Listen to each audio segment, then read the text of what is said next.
عليك وقلبك باغيني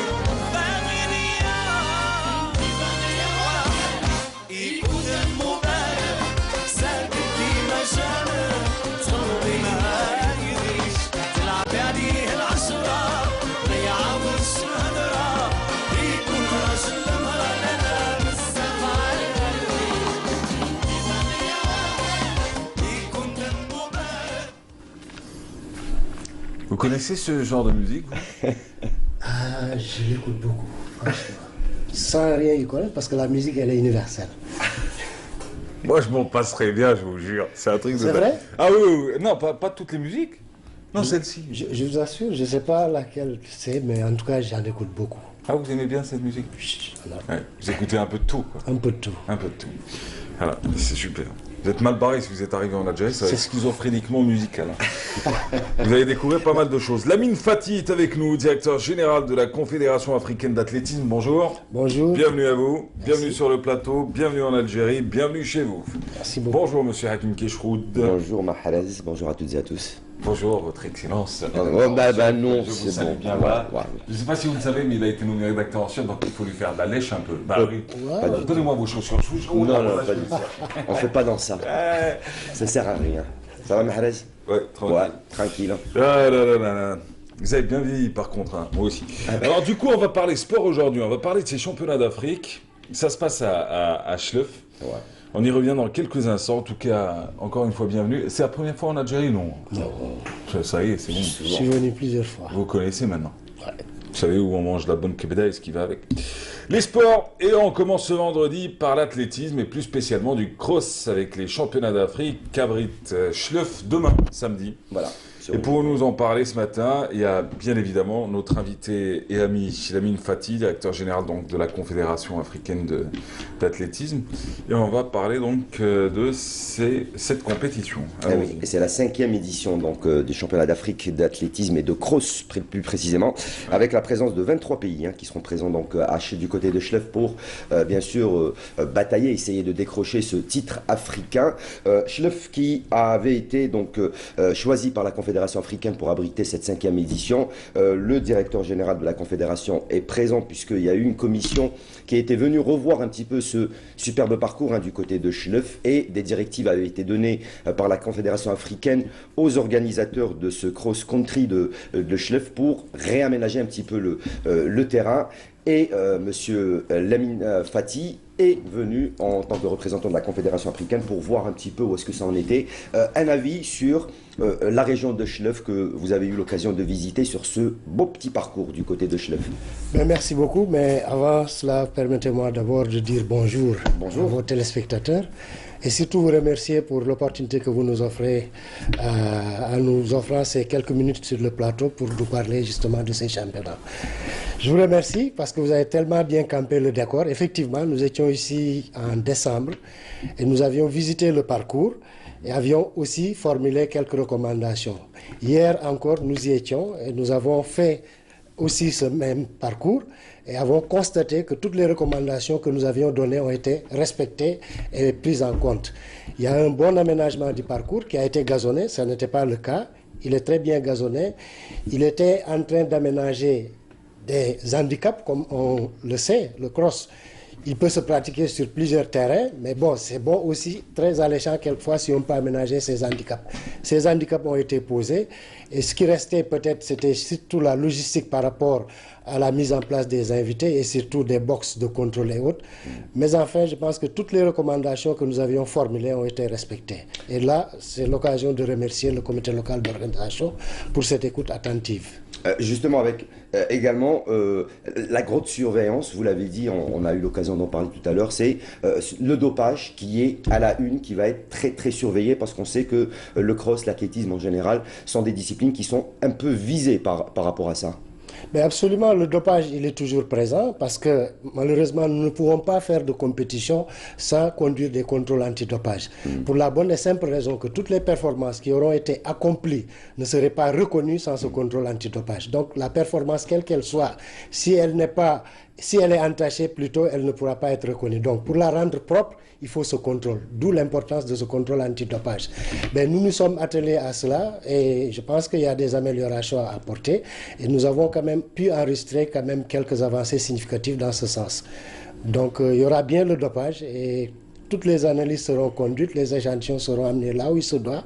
Et je pense qu'au sortir de ça, nous pourrons maintenant homologuer toutes les performances qui seront enregistrées sur le parcours.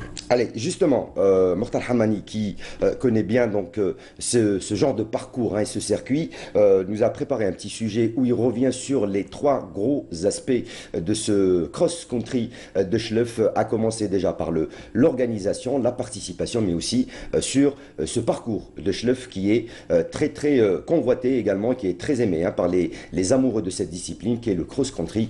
On suit le reportage de Mortal Hamani, on en parle juste après. Schleuf, ville de cross par excellence, abrite le premier grand événement africain de l'année 2018. Une fierté clairement affichée par le premier responsable du secteur.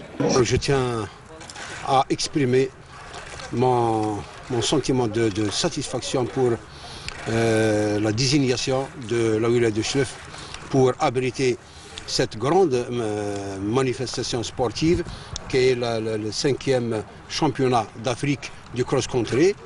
Donc nous avons déployé tous les efforts nécessaires pour que ce championnat, pour que ce grand rendez-vous africain soit organisé dans de très bonnes conditions. Le parcours qui porte le nom du Shahid Ahmed Klouch a été entièrement et minutieusement couvert de gazon. Une exigence de la Confédération africaine afin de permettre aux 276 athlètes engagés d'avoir les sensations dignes d'un championnat du monde. Ce sera une manifestation de haute qualité avec la confirmation de 22 pays dont l'Algérie, et surtout avec la participation des grands stars africains comme l'Éthiopie, l'Ouganda, l'Érythrée, le Kenya, etc. Donc les grands champions seront présents ici à Schleuf. Le terrain est gazonné à 100%. Donc ça sera un parcours de niveau international. La présence de la crème mondiale de la discipline compliquera, tel que dicté par la réalité du terrain, la tâche des 5 sélections algériennes engagées, mais ne diminuera nullement de la volonté de nos crossmen et de nos crosswomen. N'oublions pas que le niveau est très haut. En champion 2017, sur les 8 premières nations en senior, il y avait 8 Africains. En junior, c'est kiff-kiff. Le niveau est très haut. En dame, c'est kiff-kiff. Parce que quand il y a l'Érythrée, le Kenya, l'Ouganda et l'Éthiopie, donc ça veut dire que c'est un championnat mondial. Donc tous nos athlètes là, ils sont courageux, ils vont faire tout ce qu'ils peuvent pour... Voilà, ils vont essayer ils vont relever le défi, tout simplement. Après, ça reste une belle compétition aux normes internationales et ce sera beau à découvrir et ce sera demain à Schleuf. J'allais vous parler des nations les plus redoutables, elles sont toutes là, si on comprend bien. Elles sont toutes là et vraiment, comme le dit dans le reportage, c'est la crème de l'athlétisme africain qui est représentée ici. Donc pour vous dire l'importance et surtout le niveau de cette compétition. Combien d'athlètes sur la liste de départ? Il y a 260 athlètes au total. 260 athlètes. Le Sénégal sera présent? Il sera représenté par un seul athlète. Ah ouais. C'est vous l'athlète? Vous êtes sénégalais, vous? Je suis sénégalais. Oui, vous êtes sénégalais, oui. Parce que j'allais vous dire, en même temps, vous êtes basé au Sénégal. Absolument. À Dakar, plus précisément. Et vous êtes à la tête donc de la Confédération africaine d'athlétisme en tant que directeur général. Et le Sénégal, elle sera représentée par un athlète, c'est déjà ça.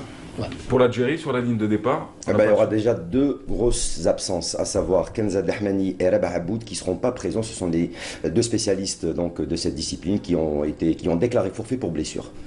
Mais sinon, le restant, il y a 5 équipes donc, algériennes qui seront représentées, qui représenteront donc, l'Algérie à ce cross. Une manière de les mettre un petit peu dans le bain et de s'affronter un petit peu au ténor de cette discipline, comme vous l'avez entendu tout à l'heure, les Érythréens, les Sénégalais, l'Ouganda, l'Érythrée, l'Éthiopie, les spécialistes en la matière, et c'est vrai que ça sera très relevé. C'est un parcours de combien? 2 km. 2 km. La boucle fait 2 km. Et on en fera combien?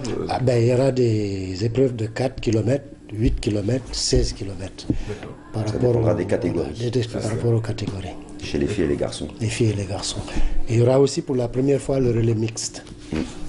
Il n'a jamais été expérimenté. Pour la première fois, il y aura cette compétition. Et ça compte pour les autres compétitions intercontinentales? Absolument, ça compte. D'accord. S'il y a des points à prendre, pour aller le classement IAF. Voilà. D'accord. Bon, bah, bienvenue chez vous. Il a déjà eu l'occasion également d'assister au cross de Sétif, Ouais. le mois de février dernier.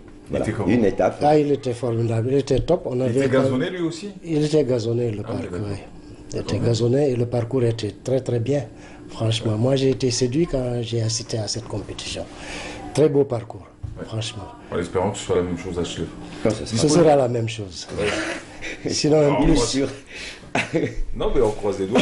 Bon, après, ça reste une belle compétition. Ça va offrir du plaisir à l'ensemble des habitants de Schleff et de la région qui pourront assister à ces courses-là. Mais est-ce que ce sera retransmis? Il y a un dispositif télé ou pas? Ce sera en direct demain après-midi en compagnie de Mokhtar Hamani, donc de notre consultant Abdelnour Belkhair, ce sera à partir de 14h et ça va aller jusqu'à pratiquement 17h, 17h30 sur Canal Algérie en direct demain après-midi. D'accord. Avec Mokhtar Hamani, bien sûr. Et tous les invités. Il y aura plein d'athlètes qui vont passer avec eux. Voilà. Très bien. Dans votre délégation, vous êtes venu seul? Non.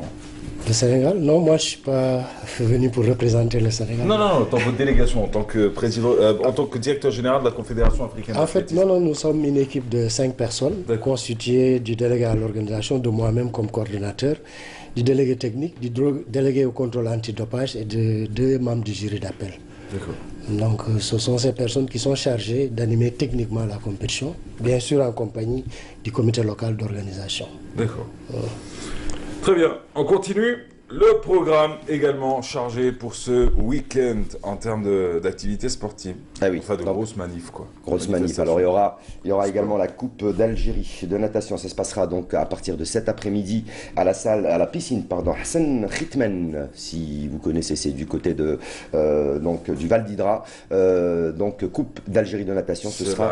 C'est la salle de. La piscine de Sonatrach. C'est le bassin, ouais, voilà. C'est le bassin de Sonatrach. Voilà, le bassin de Sonatrach, ce sera cet après-midi, ou plutôt dès cette matinée, et ça va aller jusqu'à demain avec donc cette Coupe d'Algérie. Il y aura également du basketball cet après-midi à la salle Harsha Hassan avec le big match qui opposera le groupement sportif des pétroliers et le Wydad de Boufarik de formation qui se connaissent, mais également du football Mahrez avec la 23e journée du championnat d'Algérie. Sachez qu'hier, le Parado Athletic Club, lui, a été battu par l'USM Belabès sur le score d'1-0, et donc le Parado qui se maintient à la 5e place du classement alors que Belabès monte à la 9e place du classement avec 29 points. Il y aura également 2 matchs entre les deux lanternes rouges, à savoir l'USM Al-Harrach et l'USM Blida qui vont s'affronter. On rappelle que Al-Harrach est à la 14e place du classement avec 21 points. Blida est bon dernier avec 15 points. C'est un match à 6 points entre ces deux formations. Et puis le Nasser Hussein Dey qui recevra cet après-midi le Difa Tajnan qui lui aussi est pratiquement deuxième relégable dans ce championnat professionnel. Il y aura également la Ligue 2 avec de belles confrontation cet après-midi dans un certain match qui opposera l'ASN Lila à la GSM Skikda. Ce sont 2 équipes qui sont en train de jouer à l'accession pour la saison prochaine. Et puis bien sûr ce week-end, n'oubliez pas, c'est les matchs retour de la Ligue des champions d'Afrique et de la Coupe de la Confédération africaine avec les représentants algériens, Mouloudia d'Alger, l'Entente de Sétif, le Shabab Riyadi de Belouizdad et bien sûr l'USMA d'Alger qui joue leur match retour, à savoir que le Shabab Riyadi de Belouizdad avait gagné 3-0 au match aller, alors que les 3 autres équipes, le Mouloudia d'Alger avait été battu 2-1, l'Entente de Sétif avait perdu 1-0. Quant à l'USMA d'Alger, ils sont allés faire un match nul du côté de la Zambie. Voilà donc pour ce qui est plutôt du côté de la Côte d'Ivoire, pardon. Et donc à suivre tous ces matchs, ce sera retransmis bien sûr à la télévision algérienne durant tout ce week-end. Côte d'Ivoire, Zambie, il y avait un monde entre les deux. Et non, parce que la Zambie, l'équipe de Zambienne joue face au Shabab Riyadi de Belouizdad et la Côte d'Ivoire, c'est face à l'USMA d'Alger. Ça, c'est en Coupe de la Confédération africaine. Très bien. Que doit-on retenir de cette compétition? Quel serait le message que vous souhaiteriez passer ce matin à l'ensemble des téléspectateurs? C'est juste de demander au public d'abord de Schleff de venir supporter nombreux quand même ces athlètes et surtout de relever la présence des grands pays favoris du cross-country en Afrique comme dans le monde d'ailleurs. Là-dessus, je voudrais juste rebondir sur une petite précision. Quand on considère le nombre de pays en Afrique, 54, et le nombre de pays participants, on peut peut-être penser que la majorité n'est pas représentée. Eh bien non, c'est totalement faux. Parce que tous les pays qui font le cross-country en Afrique sont présents ici. C'est juste pour dire que tous les pays ne font pas le cross-country en Afrique. D'où aussi la volonté de la Confédération d'amener ces pays qui ne le font pas à pratiquer cette discipline qui est fantastique, qui est quand même une discipline de base pour l'athlétisme d'après les techniciens. Mais ce qui est important, voilà, qui on demande peut pas dire, beaucoup de moyens aussi. pas beaucoup de moyens non plus. Donc on peut dire qu'on a atteint un niveau de présence de 100% par rapport aux pays qui pratiquent le cross en Afrique. 22 pays, plus de 200 athlètes sur la ligne de départ demain dans plusieurs catégories. Ça se passe à Schleff, ce sera retransmis sur nos écrans, Canada-Algérie en particulier, de 14h30 à... Bon, après on verra. Jusqu'à la fin, voilà. 18h30. Ouais, bah oui, quand tu regardes l'athlétisme, tu comptes pas les heures, non? Non, pas du tout. Ouais, et dire qu'il y a des chaînes publiques françaises, quand il y a les championnats du monde ou les JO, ça passe sur du 12 heures sur 24. Voilà, de direct. Ouais, il n'y a pas de problème. Ouais. Et chez nous, il dit, attends, le programme, il faut que ce soit court, hein, 26 minutes, ça va. Après, tu mets quoi à la place? Parce qu'en fait, quand les compétitions ne sont pas pareilles, chez les femmes, Ouais. chez les dames, qu'elles soient seniors, juniors, chez les messieurs, juniors, seniors, le rythme n'est pas pareil. Hein, donc, C'est pour ça. dire qu'il n'est pas pareil, voilà. Je vous souhaite de prendre beaucoup de plaisir lors du cross de demain, Merci. lors de ces championnats d'Afrique, en ayant la chance de voir de visu, parce que vous y serez en même temps, des athlètes de talent qui vont s'affronter, une belle compétition, et puis en espérant que le public lui aussi puisse s'amuser, puisse s'émerveiller à regarder un peu tous ces athlètes et prendre du plaisir lui aussi en voyant ce Et nous, on spectacle. espère que ce genre de cross et ce genre de compétition deviennent plutôt internationales. Donc pas que seulement championnat d'Afrique ou national, qu'ils deviennent internationales, parce que c'est vrai que c'est beaucoup demandent à venir participer, mais c'est pas évident. C'est les championnats d'Afrique, c'est Ouais. pas tout le monde qui peut venir participer. Voilà. C'est ça. Il y a des exceptions faites de temps en temps, mais bon, on aimerait que ce soit international. C'est mieux. Allez, C'est bon pour l'image. pour une fois que c'est nous qui sommes à l'actu, on va en profiter. Non, mais c'est Merci bon pour encore. l'image de l'Afrique En tout cas, entière. Hein, merci. donc, Prenez soin de vous. Merci beaucoup. Voilà. Et Lamine Fati. Merci beaucoup. Et à bientôt. Hakim Kshod, à demain. oui, Oui. bah oui. D'accord. Demain et dimanche aussi, il n'y a pas de souci. Oui, je le disais bien. Demain avec tous les résultats. Et Allez, du coup, nous, parlera on de se ce retrouve cross. dans quelques instants. On se retrouvera avec Dr Benachnou, mais ce sera juste après ce reportage de l'ami Aboudbouda sur le mur d'escalade. C'est un club de sport d'ailleurs. Et c'est ce club que vous allez découvrir avec l'ami. On se retrouve juste après. Porté par l'envie de se dépasser et de flirter avec le vertige, l'intérêt pour l'escalade est manifeste en Algérie. Débuter en salle avant d'aller essayer son agilité sur les parois d'une montagne, tel est le credo du club des sports de glisse. Il suffit juste de s'inscrire pour faire partie de cette belle aventure. Les activités, c'est tout ce qui est activités de sport de montagne. On a l'escalade, la randonnée, le ski, on a tout ce qui concerne tout ce qui est spéléologie, le VTT, le kayak. On a aussi les sports nautiques tels que le kitesurf, le surf, le bodyboard. Ces activités, le windsurf aussi, on fait aussi de la plongée sous-marine. Donc c'est un club qui fait beaucoup d'activités tout au long de l'année, toujours en extérieur. On a aussi une activité c'est une activité jdida qui démarre en Algérie, qui est tout ce qui est escalade et en mur intérieur, donc dans des salles. اليوم احنا عندنا le créneau تاعنا il est au niveau de l'Institut national de nouvelles technologies du sport, l'ISTS, au niveau de Benaknoun. Donc on s'entraîne avec l'école d'escalade تاعنا. Et ils ont des séances d'entraînement avec les coachs تاعهم. يعلموهم كيفاش يغرامبي comment faire de l'activité en toute assurance. Cette structure artificielle d'escalade est munie de prises pour les pieds et les mains. Elles sont de différentes couleurs et dénotent une voie. Lorsqu'on réalise une voie donnée, un grimpeur est seulement autorisé à utiliser les prises de la couleur choisie. Tout cela sous l'œil de l'encadreur qui assure la sécurité depuis le sol. Les encadreurs sont à cheval sur les consignes de sécurité et d'assurage. L'escalade, il faut s'assurer la sécurité donc primordiale. Donc, il y a plusieurs, donc il y a le matériel, après on assure, donc il y a des règles de sécurité qu'on doit suivre. Donc ça commence donc par le matériel. Donc il y a toujours un boudrier, il y a les règles, il y a le nœud, il faut toujours s'assurer. Donc il y a le nœud 8, le fameux nœud 8 de l'escalade. Il faut s'assurer qu'il est bien fait. Le principe de l'escalade, c'est de monter avec une seule couleur.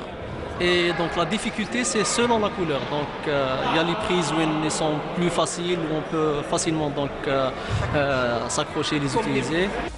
Les passionnés de cette discipline sont de plus en plus nombreux. Une activité qui requiert force, souplesse, coordination et concentration. L'escalade est même devenue un sport olympique. Ça fait depuis 2011, ça fait 7 ans qu'on a de l'escalade sur le mur. On a fait beaucoup de stages et de sorties, surtout à Tikjda, des murs. Il y a des montagnes à Tikjda, des fois de différentes cotations. La cotation, c'est le niveau de difficulté de la voie. Et ici, c'est particulièrement les couleurs, particulièrement la cotation de la voie. J'ai participé, ça fait 2 mois. Ça fait 2 mois, novembre, on a participé à la Coupe d'Algérie à Bjaïa. J'ai eu la 2e place en catégorie Benjamin. Mes amis ont eu on a eu des trophées, des médailles. Au début, c'était un peu difficile, après c'est normal, c'est très bien. Les coachs nous ont aidés et j'attends le week-end à impatience pour revenir ici pour faire l'escalade. Le club des sports de glisse a mis à ma disposition des chaussons d'escalade pour mon premier essai, qui n'était pas très concluant, mais une expérience à tenter et pour le moins exceptionnelle.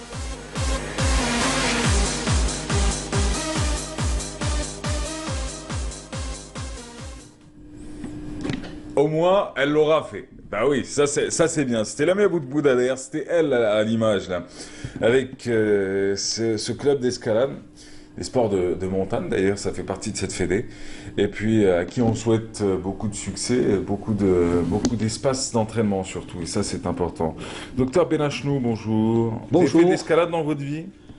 Oui, mais pas de ce genre-là. Et c'est excellent. Non, c'est excellent. Vous avez fait l'escalade à l'algérienne, mur de lycée. On se taillait. Alors là, je vais dire, c'était au lycée du Verrier-Blida. On ne voulait pas aller en permanence. L'heure de permanence, on voulait la passer dehors. On avait trouvé au premier étage un tuyau. On sortait de la fenêtre et on se laissait glisser. On allait au café du coin, tout ça, c'est là. Après, on revenait au lycée de ce côté. Ouais, mais tenez-vous bien. C'est pas parce qu'il faisait le mur qu'il a mal fini en même temps. Bah oui, c'est pour les parents qui se disent, ah oui, mon fils va mal tourner. Et au cours du service militaire, on faisait aussi le mur. Ah, ça par contre, vous auriez pu garder ce détail pour vous. Non, on allait manger dehors parce qu'on n'aimait pas, alors les anciens connaissent ça, on n'aimait pas manger la soupe à l'alphabet. C'était à l'alphabet, oui. C'était des pâtes, mais c'est... Ah oui, elles ont existé longtemps. C'était des pâtes alphabet, ouais. Alphabet, c'est ABC. ABCD, même en chiffres. On préférait aller à Blabbès, on passait tout le service militaire là-bas, manger du msaran en ville, faire un tour et revenir faire le mur. Les pâtes à oui, non, mais ça existait jusqu'à il n'y a pas longtemps, les fameuses pâtes. Hein, oui, ça c'est un beau souvenir. Ouais. Ouais. Le mur, vous voyez comment l'association d'idées, de souvenirs. Pour sans transition aucune, on va parler de sommeil et l'importance du sommeil. On y revient chaque année, hein. C'est récurrent et c'est parce que c'est important. Sauf, c'est le sommeil, c'est ça qui nous permet de vivre. C'est ça qui nous permet de nous adapter et de fonctionner. J'insiste sur ce verbe, parce que le fait d'être assis, le fait de savoir où est-ce que je suis, que j'ai à ma gauche Mahrez, que je suis au niveau de Canal Algérie, il y a des caméramans, il y a des propos bien construits, ça c'est grâce au cerveau. Ouais. Grâce au cerveau, surtout grâce au cortex, on ne va pas faire un cours de neurologie, c'est grâce au cortex, c'est la partie avant, qui intègre les informations et qui permet d'avoir un comportement adapté, un comportement intelligent, un comportement adéquat, tous ces éléments. Et c'est le sommeil qui le permet. Or, s'il y a une partie qu'on néglige, qu'on maltraite, mais qu'on risque de payer très cher, c'est le fait de ne pas avoir le temps de sommeil nécessaire. Pourquoi il faut dormir? Vous savez, Mahrez, que quand on dort, quand on est en plein sommeil. Oui, docteur. Non, quand on est en plein sommeil. Bon, je vais en parler aux téléspectateurs. Ah, c'est mieux, ouais. Non, Ah, quand c'est on mieux. est en plein sommeil. C'est pas une perte de temps. C'est le moment où le corps travaille, surtout le cerveau. Il permet de procéder à un nettoyage, pour comprendre. Je vais prendre un exemple. Une supérette, un magasin qui est depuis le matin ouvert et qui voit la fréquentation de gens qui rentrent avec leurs souliers, qui déplacent les produits. En fin de journée, cette supérette est sens dessus, sens dessous. Que fait le propriétaire de la supérette quand il baisse le rideau? Vous voyez un petit peu la comparaison, baisser le rideau, c'est fermer les paupières. C'est à ce moment-là que le proprio va nettoyer, va ranger, va éliminer tout ce qui doit être éliminé pour que le lendemain matin, quand il ouvre et que nous, on entre dans ce magasin, on trouve tout rangé, tout prêt à fonctionner, tout à fait propre. Eh bien, notre corps permet ça. Et dormir, c'est surtout une affaire d'hormones. Tout est programmé, tout est essentiel. Regardez, lorsqu'on passe une mauvaise nuit, le matin, quand on rencontre les collègues, on rencontre les amis, ah ouais, je suis pas bien, j'ai passé une mauvaise nuit, je n'ai pas bien dormi. Par contre, au contraire, lorsqu'on a passé une bonne nuit, on est soi-même heureux, on dit « Ah, j'ai bien dormi, j'ai bien... » Ça a permis au corps de se nettoyer, entre guillemets, de se désintoxiquer, de se détoxiquer. Tout ce qui est toxine est éliminé pour qu'on soit prêt de nouveau, chaque jour, de nouveau, pour qu'on soit prêt à affronter, à travailler, à faire un effort physique, à faire un effort intellectuel, à faire autre chose. Notre corps est très bon avec nous. Vous savez que notre corps, si on ne dort pas une nuit, il n'y a pas de problème. On ne dort pas une deuxième nuit, ou bien on ne dort pas le nombre d'heures nécessaires, on ne dort pas les 3 nuits de suite, on tient le coup, entre guillemets, parce que ce qu'on appelle le crédit sommeil. Notre corps nous supporte. Il nous fait un crédit, mais au bout du 3e jour, commencent à apparaître des signes qui sont dangereux, le tremblement, l'absence d'attention, le fait de ne pas être prompt à réagir. Ça, c'est à cause d'un manque de sommeil. Et si on continue dans ce cadre-là, il y a l'apparition à ce moment-là de maladies. Ça, c'est très important, comme le diabète, comme l'hypertension artérielle, comme les maladies cardiaques, comme les troubles digestifs, comme beaucoup d'éléments. Ouais. Donc, vous voyez que le sommeil que l'on néglige, et Dieu sait si maintenant on néglige, pour bien dormir, je crois que c'est ça qui est important. Je crois qu'actuellement, il est recommandé, surtout pour les enfants, de les couper de tout écran, parce que de tout écran, au moins 2 heures à l'avance. Deuxièmement, il est recommandé de lire du papier, c'est un livre, ou bien de raconter une histoire aux enfants par la maman ou le papa. Il n'y a pas si longtemps. Docteur. Voilà, c'est ça.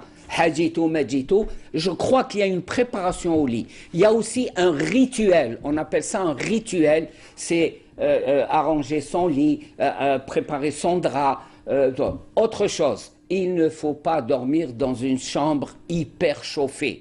La chaleur va perturber le sommeil. Je crois qu'une chambre normalement aérée, ça c'est important, on évitera les problèmes de gaz carbonique, d'appareils de chauffage défectueux. Il faut laisser une ouverture. Je referme la parenthèse.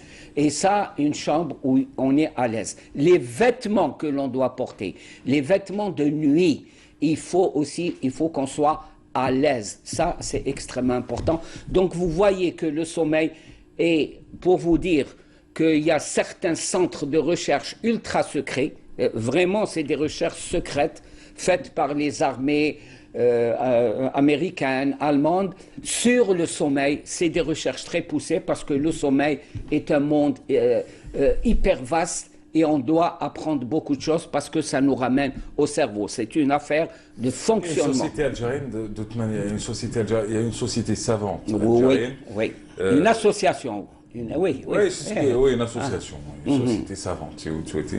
Très bien. Ou une association, vous avez raison, qui est spécialisée dans le sommeil et qui organise d'ailleurs chaque année une conférence nationale et internationale.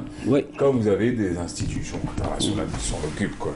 Enfin, de grandes organisations internationales, pas des institutions. Organisations internationales qui s'y intéressent. Oui, bien sûr. Et vous avez dit, le sommeil est un domaine de recherche qui va même jusqu'au point de vue militaire. Attention, on ne compense pas. Et c'est là où on devrait ouvrir une consultation dans notre système de santé. On devrait ouvrir une consultation sommeil. Ça, c'est très important. Et non pas se ruer, hélas. Et il faudrait éviter que ça se développe en Algérie, se ruer sur des comprimés. Les comprimés bleus, verts, jaunes qui sont censés faire dormir, alors que là, elles vont perturber beaucoup plus le sommeil et elles vont perturber beaucoup plus notre relation à notre environnement qui est celui de l'addiction. C'est-à-dire qu'on prend ce qu'on prescrit, hélas, il faudrait qu'on en parle un jour et qu'on pose ce problème, on consomme beaucoup de ce qu'on appelle sous la forme là, fourre-tout, ce qu'on appelle les tranquillisants, qui en réalité ne sont que des neuroleptiques, qui entraînent les tranquillisants, les anxiolytiques, les trucs, tout ça. Je crois qu'il ne faut pas toucher à ces choses-là. C'est important. Il faut avoir une bonne vie, une bonne hygiène de vie et surtout essayer de respecter quand on a sommeil, surtout chez les jeunes, ne pas rester jusqu'à 3 heures du matin en train de voir un match en replay. C'est pas mal le match en replay. En même temps, c'est bien. Après... Oui, mais 3 heures du matin, il se réveillait... Après, j'aurais dit autre chose. Voilà, après, mais se réveiller à 7 heures du matin, je crois que là, ça va laisser des traces. À distance, on est en train de faire le lit d'une hypertension artérielle, on est en train de faire le lit d'un diabète, on est en train de faire le lit d'un comportement. Mention spéciale, et vous serez témoin, Inch'Allah, bientôt, on aura le mois de Ramadan, et c'est là où il faudra mettre le paquet et se poser les questions. Les accidents de la route, hélas, pendant le mois de carême, il faut faire une étude bien précise. Moi, j'aimerais que l'Institut national de santé publique fasse une étude durant ce mois de Ramadan. Il faut qu'il mette une équipe et qui va suivre, qui va par exemple être en relation avec la gendarmerie nationale, avec la protection civile, avec la police des routes et voir, comptabiliser, faire une étude comme ça, pointue, bien précise, au niveau de la wilaya d'Alger ou bien du centre d'Alger ou bien à Oran ou à Constantine. On va étudier accident par accident, comme on le fait les instituts de santé publique à l'étranger, voir quelle est la cause, préciser, interviewer, ausculter tous les gens qui seront responsables ou victimes d'accidents de la route. Comme ça, on aura une image et se poser comme hypothèse quel est l'impact de l'absence de sommeil, quel est l'impact de ce qu'on appelle Sahara avec tout ce que l'on consomme au point de vue concentration, l'heure de l'accident, parce que est-ce qu'on somnole, est-ce que je crois qu'il est temps que la santé publique s'intéresse à ces points-là, surtout en matière de sommeil et son impact sur notre vie de tous les jours. Et on a une période hautement intéressante pour étudier le sommeil, c'est la période de Ramadan, Inch'Allah. Masha'Allah, merci mon frère. De rien. Que Dieu te bénisse. Je vous ai pas endormi avec ce que je disais. Non, j'écoutais. Après, bon, je connais une bonne partie parce que, je veux dire, je suis l'un de vos plus fidèles téléspectateurs obligés parce que c'est moi qui présente l'émission en même temps. Donc, je suis le premier téléspectateur et ça me fait toujours plaisir, de toute manière, de vous écouter. Et toujours plaisir de vous voir et de discuter un peu du sommeil et de discuter de toutes les thématiques que vous développez à chaque fois. Après, non, vous ne m'ennuyez pas si ça... Non, c'est ma conception de la santé. Mais vous avez tout à fait raison. Le quotidien, c'est manger, dormir, travailler. C'est ça la santé. Il ne faut pas qu'on pense tout de suite à la maladie, à l'hôpital. Non, je crois que ça, c'est une vision périmée. Et c'est les sujets que l'on traite, que l'on choisit, les thèmes. Et le canal Algérie, la responsable, est toujours d'accord. Et c'est des trucs que c'est la santé, c'est ce qui touche notre vie quotidienne. C'est ça qui est important. C'est ça. Merci docteur. De rien, à bientôt, Inch'Allah. Excellente journée. À vous aussi. Excellent vendredi, il va pleuvoir, attention. Hein. Oui, c'est pour ça que c'est important. Je suis bien. C'est bon de faire le plein d'eau pendant cette période. Comme ça, il faut se souvenir vers le mois de septembre, octobre, quand on aura. Là, il y aura de l'eau, alhamdoulilah. D'ailleurs, les responsables ont dit qu'il y aura de l'eau cet été. Il y aura de l'eau. Je ne sais pas si vous avez fait le lien, mais moi je suis un peu paumé. C'est pas grave. Docteur, je vous souhaite une excellente semaine, un excellent week-end. On se retrouvera forcément vendredi prochain. Inch'Allah. Ce sera avec joie. Et on retiendra que le sommeil est important, parce qu'il régénère. Mais pas que. Que le sommeil est réparateur à des moments bien précis de la journée. Ça, on l'aura compris pour les enfants. Voilà. Essayez de les éloigner au maximum de tous ces appareils, de toutes ces tablettes et de tous ces écrans. Au moins, comme l'a dit le docteur, 2 heures avant. Moi, je doute, ça doit être un peu compliqué 2 heures avant, mais en tout cas, faites le maximum pour. Voilà, merci à vous. De rien, à bientôt. Vendredi, Inch'Allah. Allez, salut. Salut. Ciao. Allez, salut. Alors, salut, on se retrouve dans quelques instants, camarades. Avec qui cette fois-ci? Avec Soraya Louz Sibachir. Elle est médecin, docteur et vice-présidente de la POE d'Alger. Il y aura Mohamed Gendouz, il est directeur de l'EHS Santé Mentale de Chiraga. Le bonheur au travail, ça devrait vous intéresser. Ouais. C'est une conférence internationale organisée par une jeune femme qui s'appelle Sabah Merakesh, qui présente cet événement pour la 2e fois. Les spécialistes en ressources humaines. Cette fois-ci, on va parler d'une... alors, la thématique, elle est assez particulière, docteur Benachnou. Alors, c'est les neurosciences au cœur du colloque international sur le bonheur au travail. Ça se passe les 1er et 2 mai prochains. C'est dans un grand hôtel qui s'appelle le Sofitel, pour ceux qui ne sauraient pas où c'est. Et ce sera l'occasion d'en parler avec nos deux invités dans quelques instants. Mais on est en plein dans le cerveau. Exact. On est en plein dans le cerveau. Ça, c'est clair. Le côlon géant. Vous connaissez ça? Le quoi? Le côlon. Oui, j'ai trouvé ça intéressant au point de vue pédagogique. Je crois qu'il y a une caravane qui se déplace. Le côlon géant. C'est un côlon, les gens peuvent se balader dedans avec... Et comprendre ce que c'est qu'un côlon. Vous voyez, c'est important. On évolue au point de vue. C'est bien, en termes de sensibilisation et de prévention, c'est très bien. Et ça tombe bien, c'est Sabrina Khlifi qui nous en parle. 4 minutes de côlon, on se retrouve juste après. Le temps d'une journée, l'association Amel du centre Pierre et Marie Curie a installé un côlon géant au niveau de l'esplanade de Riyad el-Fadl.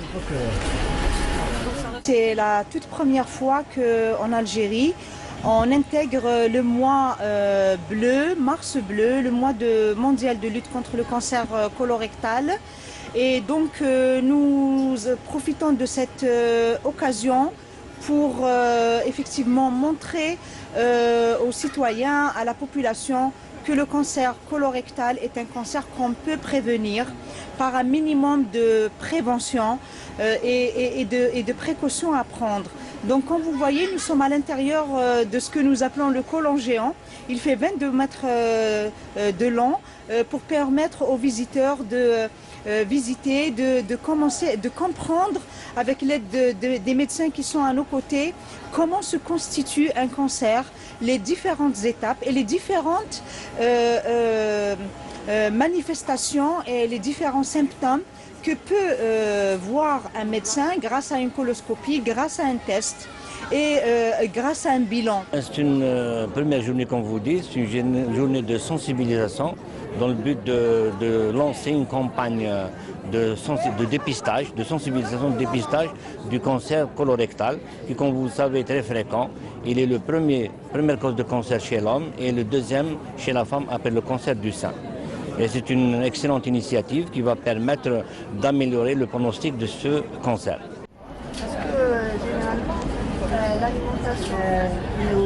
Des spécialistes dans le domaine du sport et de la santé participent aussi à cet événement afin d'expliquer aux visiteurs comment prévenir le cancer du côlon.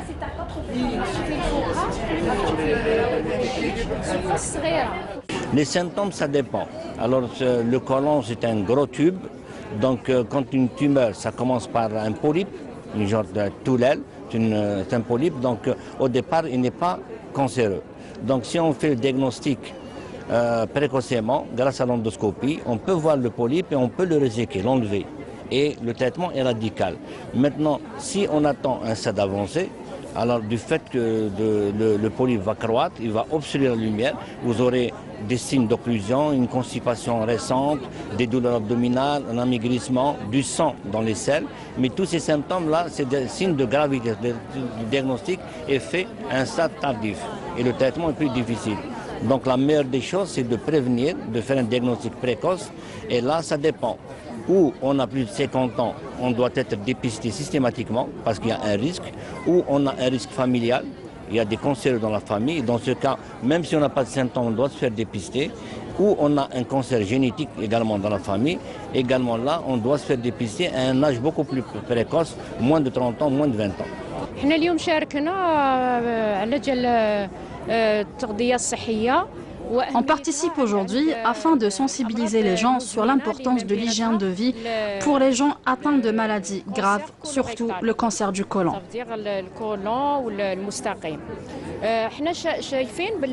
Il faut éviter les fast-foods et favoriser les fruits, légumes et les fibres, consommer beaucoup d'eau afin d'éviter le cancer du côlon.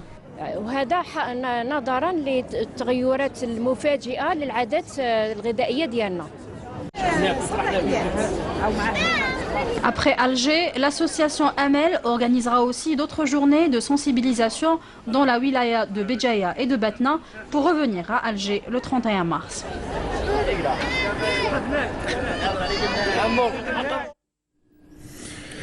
Voilà, c'était donc Sabrina Khalifi qui est allée à la rencontre de ce côlon géant. Vous en pensez quoi, vous? Pardon? Vous en pensez quoi? Bonjour. Bonjour, bienvenue. Mais allez-y, on va droit au but, après on se dit, bon, les salam alaikum, on les fait juste après. Vous en pensez quoi, une telle initiative? C'est formidable, parce que déjà le cancer du côlon commence à faire des dégâts dans notre société. Et je voudrais seulement relever un point, ce n'est pas les fast-foods qui sont la cause. Pas seulement, en tout cas. Il y a toute une étiologie pour ça, mais seulement c'est la manière de préparer les repas qui pose des problèmes. Le fast-food, c'est un repas rapide, mais qui peut être très très bien équilibré. C'est ça. C'est quand vous prenez cette huile et vous mettez des frites direct dedans, et que par la suite les pommes de terre que vous allez manger sont complètement gorgées d'huile, c'est là où c'est très mauvais pour nous.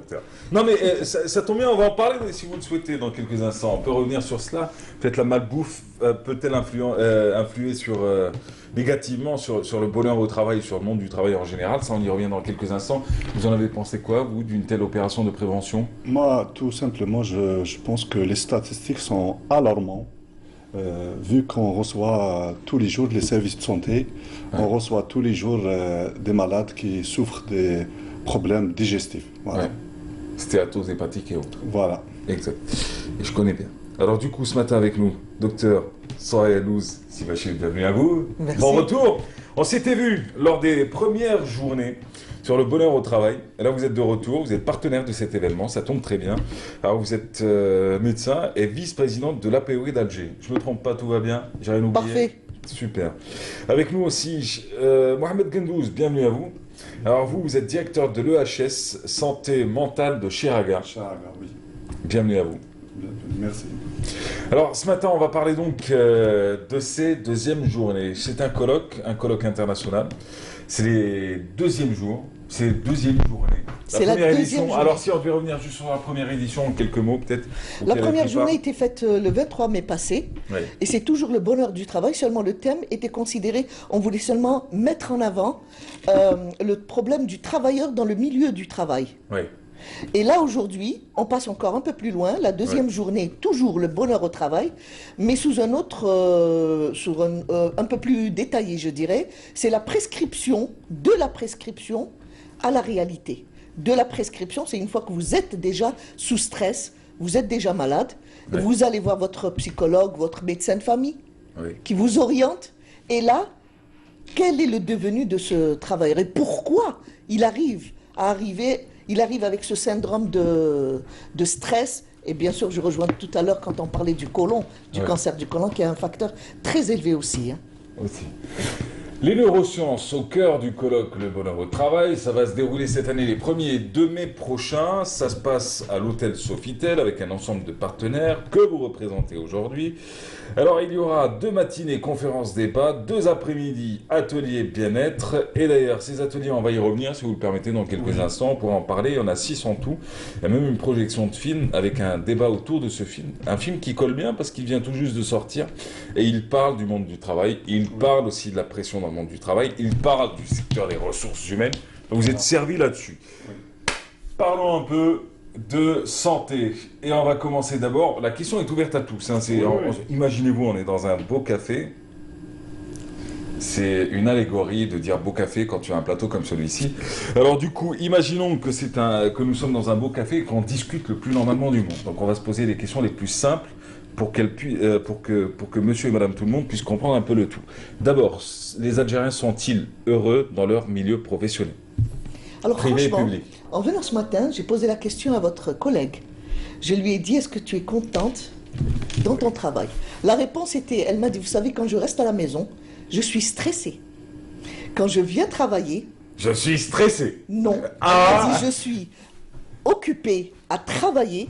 Elle m'a bien expliqué qu'elle ne pensait à rien d'autre. D'accord. Donc, quelque part, et vous d'ailleurs, est-ce que vous êtes heureux dans votre travail quand vous ne venez pas? Mais moi, je n'ai pas l'impression de travailler. Et du coup, vous travaillez. Non, mais moi, c'est pas la même chose. J'ai 5 boulots différents dans 5 lieux différents. Mais n'empêche, si vous n'étiez pas heureux dans le travail, vous n'aurez pas autant de travail. Oui, mais vous parlez de certains métiers qui sont bons, qui sont des métiers un peu... je les appelle les métiers de la poule. Ça pique un peu partout et puis c'est réglé. Non, je parle en général. En général, écoutez, sur le terrain. En général, nous on demande... Notre société est-elle heureuse? Écoutez, franchement, oui. J'ai le sentiment... Vous êtes sûr? Oui. Je suis pratiquement sûr parce que je suis médecin. Et quand je discute avec des malades, quand je discute avec mon entourage, vous savez, il suffit que le travailleur, pour ne pas dire l'Algérien en général, le travailleur, c'est vrai qu'il est stressé quand il a d'un mauvais gestionnaire. Mais pour le bonheur du travail, c'est-à-dire pour travailler, il est heureux de travailler. Quand il est au chômage, il est malheureux, il est dépressif, il arrive même à certains qu'ils aient l'idée de se suicider. Là, vous êtes en train de me parler du bonheur du travail, qu'on ne doit pas confondre avec la mauvaise gestion d'un gestionnaire qui vous rend la vie impossible. Là, vous êtes malheureux, non pas de travailler, mais vous êtes malheureux dans le milieu de ce travail. D'accord. Là, il faut bien préciser les choses. On fait la part des choses. Voilà. Entre le métier lui-même et le lieu, l'environnement dans lequel on évolue. Absolument. Si vous êtes avec un mauvais gestionnaire, un gestionnaire qui ne sait pas gérer sa ressource humaine, les compétences qu'il a, et chacun a des caractères, chacun a son énergie et sa vitesse de travailler. Si vous ne savez pas gérer ce personnel, vous êtes un mauvais gestionnaire d'abord, avec toutes les compétences que vous avez, c'est-à-dire tous les diplômes que Dieu a pu vous encourager à avoir pour étudier, d'accord? Mais si vous êtes, avec la communication que vous avez avec votre personnel, si vous êtes là à l'écoute de votre personnel, si vous remarquez dès qu'il y a un relâchement du rendement de votre personnel, vous l'appelez, vous discutez, vous cherchez ce qui se passe. D'abord, il y a une confiance qui s'installe. Et ensuite, cet employé va s'ouvrir. Il va vous expliquer qu'il a peut-être des problèmes extérieurs au travail qui peuvent rentrer en considération. Peut-être même qu'il a des problèmes au sein de ce département où il est. Il ne se retrouve pas. Parce qu'il y a peut-être un certain dysfonctionnement. Et là, vous allez retrouver l'employeur qui va écouter et l'employé qui va évoluer. Et vous savez que quand on est bien dans son métier, quand on est bien dans l'endroit où on travaille, on évolue, on donne plus qu'il en faut de notre temps. On est même ici à vous proposer des idées, un nouveau dispositif de travail. Il vous ramène des idées.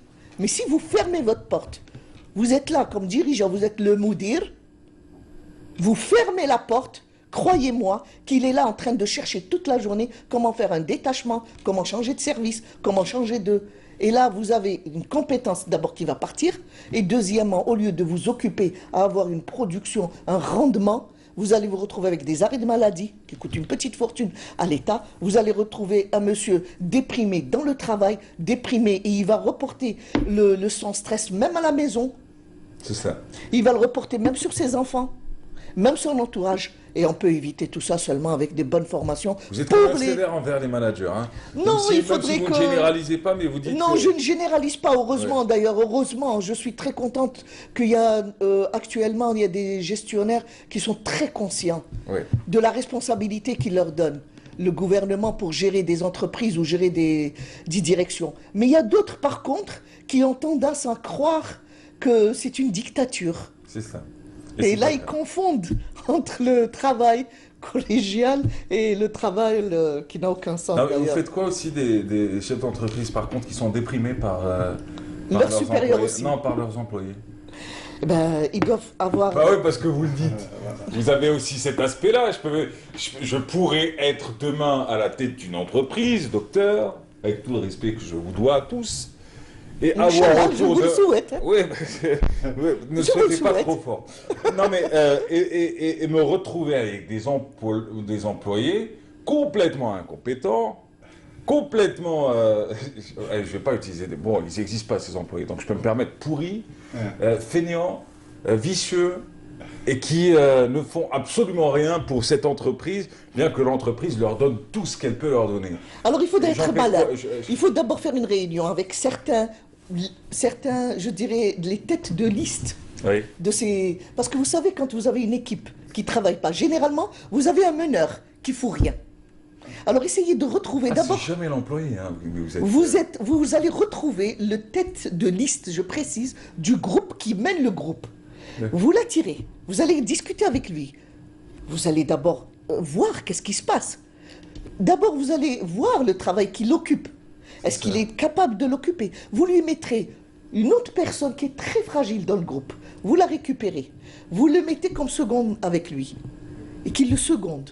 Et vous essayez de discuter avec tout le groupe. Où est le problème? Carte sur blanche. Vous savez, quand vous allez discuter avec toute l'équipe, et vous allez mettre en face celui qui mène et qui ne travaille pas, comme vous avez si bien dit du terme, bien que je ne l'aime pas. Vicieux. Pourri, vicieux. Ah bah oui, je vous ai dit. Ces employés n'existent pas, on soit bien d'accord. Et vous savez qu'il y a d'autres qui sont là en train de subir, qui ont peur de leur poste, pour ne pas perdre leurs indemnités, ne pas perdre leur travail. Ils sont là. Voilà ce qu'il veut. Mais comme il y a le meneur, je ne sais pas quel... Il a toujours des idées derrière. À la POE d'Alger, ça se passe bien? Formidablement bien. Tranquille? Oui. Il y a de bons meneurs? Il n'y a pas des meneurs, il y a une équipe. Donc vous croyez à la gestion d'équipe horizontale? Beaucoup. Et non pas verticale? Beaucoup. Je sais pas trop, j'ai du mal avec. Beaucoup. J'ai du mal. Beaucoup. Non, beaucoup. Oui, vous y croyez beaucoup, c'est très bien. Je parle pas de la PE. Moi, j'ai dit, je pensais que ça marchait pas trop, mais c'est très bien. C'est un avis qui est intéressant. Et d'ailleurs, j'espère que ça vous donnera envie. C'est le 1er et le 2 mai, c'est ouvert. C'est ouvert à tous. Hein. Il y a inscription, si je me trompe pas. Ça, je y reviens dans quelques instants. Il faut y aller parce que ça en vaut vraiment la peine. On est loin des grosses conférences machines publicitaires avec de l'autocollant partout. Là, on est vraiment dans la société du savoir et dans la société des solutions aussi. Ça apporte beaucoup et ça permettra et aux directeurs des ressources humaines et aux employés aussi d'en savoir un peu plus sur cela et peut-être d'être épanouis et d'être heureux. Alors parlez-nous un peu de votre rapport à vous, tiens, de votre côté. On vous a peu entendu, Mohamed Gendouz. Voilà, le concept de qualité de vie au travail, c'est un concept nouveau, parce qu'on parlait auparavant, dans les années 80, de la santé au milieu de travail. Maintenant, on parle de qualité de vie pour le personnel de travail. Le personnel de travail, qui sont les travailleurs, bien sûr, et par rapport à l'enquête qu'on a menée à certains établissements de santé et établissements et entreprises économiques, c'est une mini-enquête d'opinion des travailleurs. Ils ont donné leur avis.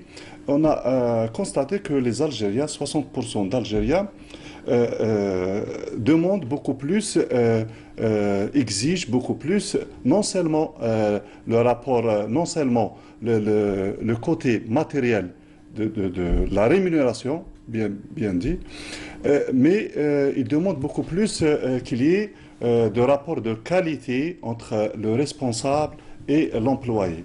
l'administrateur et l'administré. Donc, il exige beaucoup plus un milieu de travail favorable, comme elle a bien dit Dr Louz. Donc, quand il y a un milieu de travail favorable, il y a des conditions de travail qui sont favorables, l'Algérien, il donne le mieux de lui-même. Donc, nous, on travaille sur ce concept de qualité de vie au milieu de travail, conditions meilleures de travail, et le reste, ça viendra, c'est-à-dire les résultats, ça viendra. Voilà. Tout simplement, et ça va se passer les 1er et 2 mai.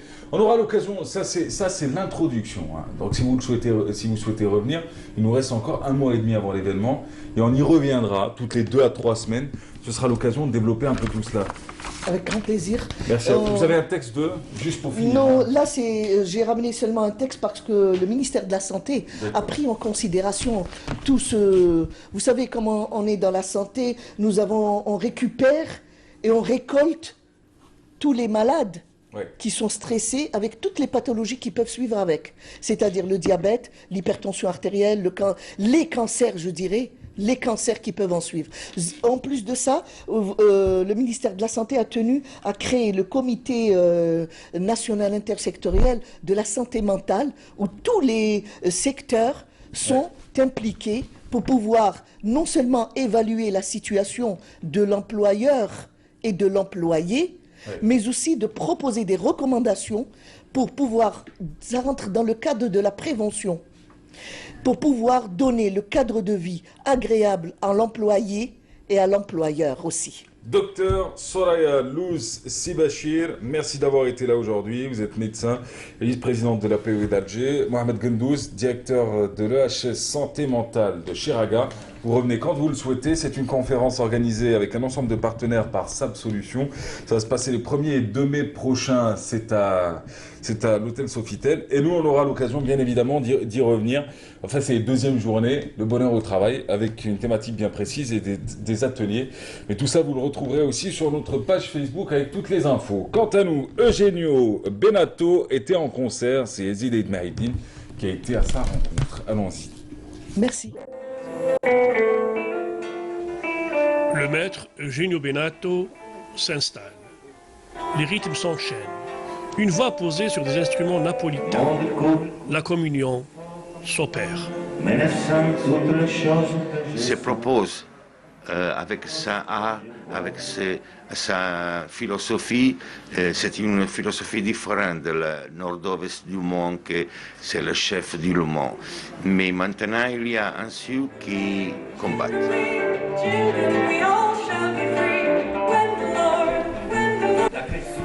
D'Aquet Sud et Sud, aux sources azurées d'une Méditerranée riche et solidaire, au rythme de la tarantella napolitaine.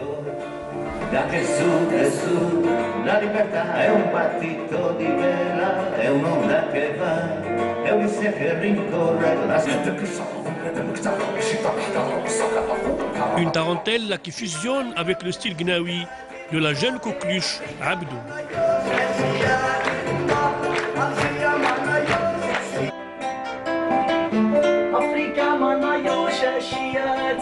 Salam alaikum, c'est un partage pour moi, c'est un plaisir de jouer avec un grand artiste comme Eugenio Benato, et vous allez voir après, la surprise.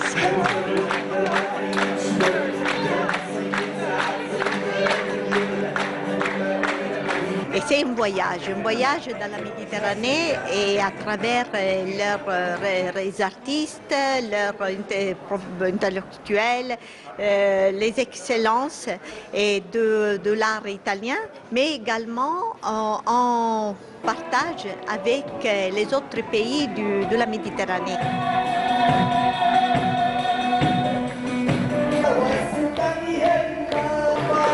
Une thérapie, la musique de Eugenio Benato. Une musique honorant la paix dans la Mare Nostrum.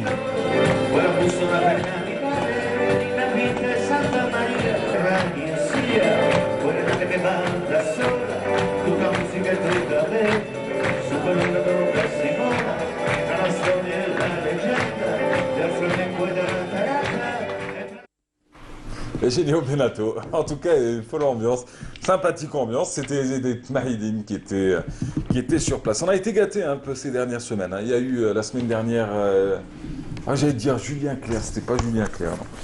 Alors, allez, on y va. Je reviendrai sur le concert, j'ai perdu le nom en plus. Mais sinon, ce matin avec nous sur le plateau, Anwar Allel, bonjour. Bonjour. Vous êtes artisan, vous venez de Tlemcen, vous participez au Salon international de l'artisanat. Vous êtes spécialiste du fusing. Qu'est-ce que le fusing, alors le fusing, c'est de la fusion de verre par ajout d'émaux spéciaux, placés dans un four à une cuisson à très haute température. On va jusqu'à 850 degrés. On va monter par palier. À 850 degrés, le verre est rouge. Oui. C'est une pâte qui va absorber ce que vous avez là sur la main. Oui. C'est une lampe. La base, c'est du verre blanc. Et dessus, il y a des émaux. Ça, c'est du verre blanc. Oui, la base. La base. Très bien. Et dessus, il y a des morceaux. On fait ce qu'on appelle ça, c'est un modèle, ce qu'on appelle le Tiffany. Ça ressemble un peu, si vous voulez, au vitrail, sauf que le vitrail, c'est fait avec du plomb et c'est pas cuit. D'accord. Mais ça, c'est cuit. Ça, c'est cuit. Oui. Vous le faites depuis combien d'années, le fusing? Allez, question. Hitchcock, mesdames, messieurs. Bonne question. Vous le faites combien d'années? Le fusing, c'est une passion chez moi. Moi, je suis tombé comme ça par violon dingue. Ce n'est pas du tout mon métier. D'accord. Depuis ma retraite, il y a 2 ans. Retraite de quel domaine? Où j'étais responsable Algérie d'une grosse boîte américaine avec les pétroliers. D'accord. Voilà. Du pétrole, vous êtes passé au vert, c'est pas mal. Hein. Oui, mais c'est une passion. Hein. Ah bah oui. Non, c'est une passion parce que d'abord j'avais des collègues aux États-Unis, en France et en Allemagne. Et j'ai beaucoup voyagé. Et notamment, j'ai été, on peut dire, amoureux de ces choses. Ouais. Hein, dans des galeries en Allemagne, en Autriche et ailleurs. Vous êtes nombreux. L'épouse d'un collègue à moi avait une galerie et elle avait un travail. Elle faisait du fusing. Voilà. D'accord. Mais il y a d'autres artistes en Algérie qui font du fusing? Ah bah, celui que je connais, c'est M. Bouhamidi, je crois. Oui, c'est lui, Bouhamidi. Il a un petit four. C'est un artiste qui fait de belles choses aussi. Du fusing aussi? Oui, mais moi j'ai un très grand four. J'ai eu l'occasion de ramener un très grand four. Je peux faire une plaque de 2 mètres carrés. Ah oui, là. Jusqu'au petit bijou. Faites voir. Proposé, qui est... Non, restez assis, je viendrai le chercher. Très beau, très joli, avec une belle pochette pour offrir. Très bien. Et un prix dérisoire. C'est fou, hein, vous avez totalement changé de carrière, quoi. Vous êtes passé de grand patron d'une société qui évolue dans le pétrole et l'énergie. Pendant 35 ans. C'est fou. Hein. Au sud. Normal, mais ça vous a rien fait. Oui. En même temps, les grands patrons, c'est toujours comme ça. Ils savent ce qu'ils valent, ils ont fait leur temps, et puis ils se disent à un moment... J'ai pas fait ça pour vivre. Bah ouais, vous le faites par passion et vous êtes tranquille. Passion. Chez moi, c'est super. On peut faire des choses magnifiques. Ouais. Avec du verre. Vous avez créé votre marque qui s'appelle Fusart Création. By Anwar Allel. Ouais. Ah oui, vous êtes en mode de... Ah, vous avez ramené les process de fonctionnement des grosses boîtes multinationales, quoi. Et pourquoi pas chez nous? Ouais, vous avez raison. Non, regardez le recto de la boîte, s'il vous plaît, monsieur Nahes. Ouais. Allez-y jusqu'au bout. Utilisons le fusing technique d'assemblage du verre grâce à une cuisson très précise. Anwar Allel, dans son atelier de Tlemcen en Algérie, imagine et fabrique des pièces uniques, bijoux et objets de décoration colorés, translucides et lumineux. Il vous invite à découvrir ses différentes réalisations sur sa page Facebook Fusart Création. Un artisan, une passion et du design, c'est Fusart Création by Anwar Allel. Merci et soyez les bienvenus. Produit fait main en Algérie. Quoi? C'est bien, c'est pro. Ouais, c'est ce que je dis. Vous avez ramené, c'est-à-dire que vous avez, de par votre expérience passée dans de grandes entreprises, vous avez décidé de prendre les process et de les adapter à une start-up qui fait dans l'art et l'artisanat. C'est très beau, ça. Ouais. Ça vous prend combien de temps pour fabriquer une pièce comme celle-ci? Bof, allez, bonne question. Vous savez, Ah, je sais pas, Ça je pose la peut me question. prendre 3 jours, peut-être 4 jours. Ah, vous avez un petit accent allemand par 5. contre. Hein. Plutôt, je sais pas. Si, petit j'aurais dit un accent peu allemand. Un peu allemand. 3 jours, 4 jours, ya. ça dépend. Alors du coup, sinon les pièces, celle que vous m'avez montrée là, il y a la petite ceinture là, elle est belle, hein. Elle sert à quoi? J'en ai fait pour de grands couturiers français. Ah ouais, c'est de l'assemblage quoi. Ah ouais, quand même. C'est bien. Et ça coûte cher tout ça ou... Non. Quelque chose Taillé. d'aussi beau. On ne peut pas parler de cher ou pas cher. On peut parler de prix au moins. Oui. Il n'y a pas de problème, vous n'êtes pas complexé par l'argent. Parce que tous les Algériens que je reçois, hacha quelques-uns, dès qu'on parle d'argent, ça fait des sourires jaunes et ça dit dans sa tête, je reviens plus chez ce gars. Alors moi j'ai envie de vous dire, oui, la vraie question que je me pose c'est, est-ce que, bon, cher, pas cher, c'est vrai, ça c'est le libre arbitre, chacun doit décider lui-même s'il considère que c'est cher ou pas. On passe devant Dolce Gabbana, on se dit pas c'est de l'escroquerie, on se dit pas c'est de l'arnaque, on se dit un jour j'aurai de l'argent, je m'en achèterai. Très bien. On se rabat sur d'autres boutiques et puis ça va très bien. Celle-ci coûterait combien? Elle vous a plu? Je vous pose Sincèrement. Ouais, bah c'est pour ça que je vous pose la question. Elle coûte combien? 18 000. Elle coûte 18 000. Et ouais, c'est des jours de boulot. Et par contre, je peux vous donner un conseil. Vous allez la vendre à 200 000 si vous le souhaitez, il n'y a pas de souci. Moi, je trouve que c'est un très beau prix, que c'est un très bon prix, à mes yeux. Et que pour le travail qui est là, et c'est une pièce unique, une pièce rare, c'est très bien. Juste, vous auriez dû nous installer un petit interrupteur. Parce que là, c'est votre prix, votre lampe, tu branches, ça s'allume, tu débranches, ça s'allume. Non. Ça s'éteint. Non, monsieur. Ça a été fait à la va-vite. Ah, c'était sur le stand hier. On nous a dit qu'il fallait être là à 8 heures rapidement, patati patata. J'ai pas pu ramener le stand. Je vous invite à passer au stand. Ouais. Il y a des choses merveilleuses, magnifiques, faites par des artisans Monsieur, algériens. nous viendrons avec joie et bonheur. Avec plaisir. Nous vous souhaitons une excellente journée. Regardez ça. Vous êtes là jusqu'à demain, c'est ça? Jusqu'au 19. Ah oui, c'est jusqu'au 19 le salon. C'est joli. Ouais, quand même. Essoufflé. C'est pas mal. Monsieur, excellent salon. Merci. Jusqu'au 19 là. Merci. Donc il reste du temps. Hein. Et vous saluerez toute votre famille atlantienne. Merci beaucoup, monsieur Bhès. Et à bientôt. Je vous remercie de m'avoir Si on avait eu invité. plus de temps, on aurait parlé un peu de votre famille, ce qu'ils en pensent et tout, mais bon, on aura l'occasion. On se reverra bientôt. Dans une autre aventure, je vous le promets. Merci à vous. Allez, quant à nous, on se retrouve dans quelques instants, juste après la boucle, pour parler environnement. Toute l'Afrique. Et le Moyen-Orient. Ah ouais, ça fait beaucoup ça. Ça fait beaucoup. Moyen-Orient, Afrique. Et je vais vous expliquer pourquoi. Vous êtes prêts? Je suis prêt. Toujours? Toujours. Vous êtes content d'être là? Bien sûr. Vous n'avez pas regretté? On est à côté de... Arrêtez. C'est ce que disent tous les invités dès qu'ils sortent. Bah, c'est la vérité. Ils insultent leur chargé de presse et chargé de communication. Pas du tout. Chez lui. On est trop petits pour en avoir, nous.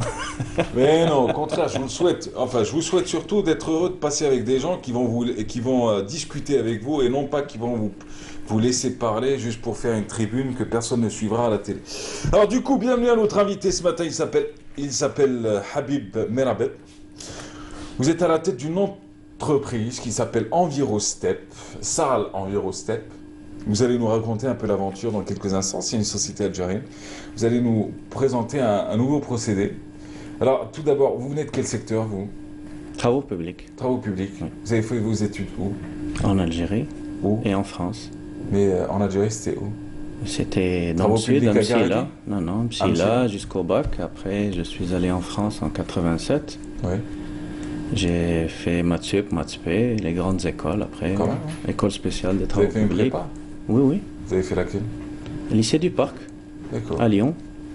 Maths sup, maths spé. Après, j'ai fait l'école spéciale des travaux publics et l'école nationale des ponts et chaussées, les deux. Ah, vous avez ponts et chaussées aussi? Oui. Ah, vous êtes un crack, quoi. Non. Si, je suis un simple citoyen. Si. Non, un crack ne veut pas dire que vous êtes au-dessus de la mêlée. C'est-à-dire que que vous devriez faire partie de ces exemples que l'on devrait montrer à la jeune génération. On leur montre pas des footballeurs et des hommes d'affaires, on leur montre des gens qui ont de grands diplômes. C'est ça, c'est sur cela que les grandes sociétés se basent, les grandes sociétés de par le monde. Je parle du monde, pas de la société entreprise. Mais sur cela, sur les gens qui ont fait des écoles préparatoires, qui ont fait de grandes études et qui aujourd'hui développent leur propre entreprise, quel que soit le domaine. Alors, monsieur, ben ça tombe bien, vous revenez en Algérie en quelle année? Et là, on fait le cheminement chronologique. 98. 98. Zidane mettait des buts, vous rentriez en Algérie, c'est pas mal ça. Mais oui. Et après, vous faites quoi de 98 Non, je ne suis pas rentré en Algérie en fait. J'ai travaillé en France 4 ou 5 ans dans le nucléaire. Oui. Et après, j'étais patron d'un bureau d'études. D'accord. Et je travaillais pour le commissariat à l'énergie atomique. D'accord. Direction des applications militaires. Ok. Et après? Et j'ai quitté. Pourquoi? Parce que je sentais que j'arrivais à un stade où il n'y avait plus d'évolution. Ah oui? Oui. Et donc après, bon, par chance, on a été racheté par le groupe Vinci. Oui. Et on m'a nommé comme directeur en Italie pendant une année pour arranger les choses en Italie. J'ai arrangé les choses. Et après, on m'a nommé au Maghreb, en Tunisie d'abord.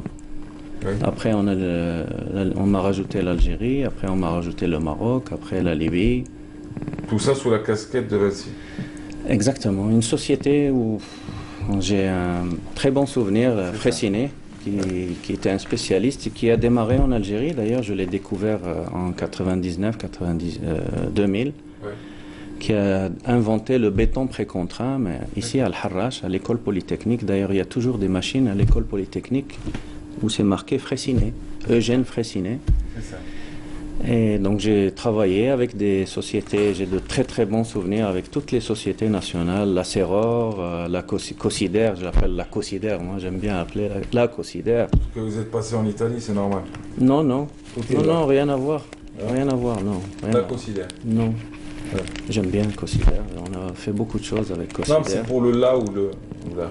Parce qu'on l'appelle la Cosider comme on dit la ministère. C'est pour plaisante. Voilà. Non mais sincèrement, nous sommes des revanchards et des... Il n'y a pas de problème. Non mais Habib Ben Abed, tiens, alors vous, c'est très beau, vous avez un très beau parcours exemplaire, bien au contraire, moi je suis content de vous rencontrer aujourd'hui, j'espère que l'ensemble des téléspectateurs aussi. Alors qu'est-ce qui vous amène en fin de compte à quitter toute cette belle aventure? Bon, vous êtes dans une grande multinationale, vous voyagez partout, vous avez sous votre coupe des employés de tous les pays du monde, de tous les pays de la région MENA pratiquement, enfin Moyen-Orient, je sais pas, mais plutôt Nord-Afrique, ça c'est sûr. Oui. Et puis là vous décidez de lancer autre chose, c'est ça? Exact. Qu'est-ce qui se passe? Parachute doré? Non, non, non, pas du tout, pas du tout. Non, moi je travaille avec le cœur et la passion. Et quand il n'y a plus ça, c'est bon. Exactement. Ouais. Alors du coup, à quel moment vous décidez de monter votre entreprise ici en Algérie? Ça fait pas très très longtemps, mais avant ça, j'ai toujours travaillé avec des grands groupes. Et là, j'étais dans un groupe canadien et je travaille souvent avec d'autres sociétés, qu'elles soient canadiennes ou françaises, peu importe. Enfin, c'est pas une question de nationalité. Et donc, on avait offert en 2010 l'ambassade du Canada, que je remercie d'ailleurs. On avait dit il y a une société qui a besoin d'un bureau pour travailler, tout simplement. J'aurais dit j'ai des bureaux disponibles, donc ils peuvent venir chez moi travailler. Et donc, c'était la société DBO Expert canadienne. Qui est venu et qui a commencé à travailler ici en Algérie, qui a essayé en 2010, 2011, 2012. Allez-y. Vous êtes réaliste, monsieur. C'est la réalité. Je ne raconte que la réalité. Et donc, il n'a pas réussi à avancer. Donc, je lui ai dit, écoutez, restez chez vous. Au Canada, il y a un système électronique qui s'appelle le Skype. On va essayer de faire un travail de fond pour introduire cette technique ici. C'est une technique noble. Pour alors ça, c'est quoi? Parce que depuis tout à l'heure, j'ai sur la tête, c'est pas une couronne, c'est pas un pneu. Je veux dire, c'est quoi? Ça, c'est une conduite. C'est un échantillon de conduite. De conduite de quoi? Une conduite en plastique qui fait 3 mètres de long, qui s'appelle le système Advanced Enviroseptic. Donc, il faut imaginer une conduite qui fait 3 mètres de long, qu'on met dans une couche de sable sous terre de 70 cm d'épaisseur. Elle est là, elle est installée et on l'oublie après. Donc vous m'avez posé la question pourquoi j'ai quitté tout ça pour développer ça, parce que tout simplement c'est un système noble. Et c'est l'un des rares systèmes au monde qui permet de traiter les eaux usées domestiques, je dis bien domestiques et non industrielles. On peut le faire pour l'industriel moyennant quelques dispositions à prendre, mais c'est l'un des rares systèmes, ce n'est pas le seul, je précise, l'un des rares qui traite les eaux usées sans énergie, sans produits chimiques, sans rejet de boue, c'est incroyable, mais c'est vrai, sans odeur. Et puis, en fin de compte, le dernier point, c'est sans maintenance. Il n'y a pas de maintenance à assurer pour ce système. Je comprends. Oui. C'est-à-dire, ce tuyau, oui. Parce que c'en est un, voilà, pour ceux qui n'y arrivent pas, c'est pas un pneu. Enfin, oui. Il devrait faire 3 mètres de long. Exact. Avec un diamètre, le même? Toujours le même. Ah, il est de combien là? 30 cm à l'extérieur, 28 à l'intérieur. Ah oui, c'est tout? C'est tout. D'accord. Oui. Donc de 30 cm, je vais vous très expliquer bien. Pourquoi c'est comme ça. D'accord, vous allez nous l'expliquer. On creuse une tranchée exact. Et on le place. Et Non. on fait passer quoi par la tranchée, à part Attendez, ça? je vous explique comment fonctionne le système. Il est très simple, il est installé dans plusieurs projets en Algérie et je peux vous faire visiter quand vous voulez. Le principe fonctionne en 2 temps. Oui. La première phase, c'est une fosse septique. Tout le monde sait ce que c'est qu'une fosse septique. Donc l'eau rentre dans une fosse septique et séjourne une journée à 2 jours.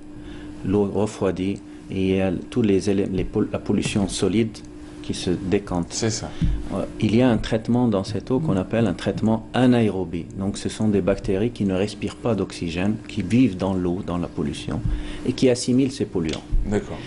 Donc à la sortie de cette fosse septique, on envoie l'eau dans un réseau de conduite qu'on dispose dans le sol, dans un lit de sable de 70 cm d'épaisseur. Donc vous avez des conduites qui sont disposées dans le sol, dans un terrain. D'accord. Et donc toute cette eau, elle sort de la fosse septique, elle va dans ce réseau, elle s'infiltre dans le sable. Il suffit de mettre une membrane en dessous et on récupère 100% de cette eau. Mais vous avez à la sortie une eau qui est traitée à plus de 96%. C'est ça. Ce qui est exceptionnel. Exceptionnel. C'est-à-dire qu'aujourd'hui, ça vous le proposez à monsieur et madame tout le monde? Ah oui, oui, bien sûr. À l'administration et au grand public.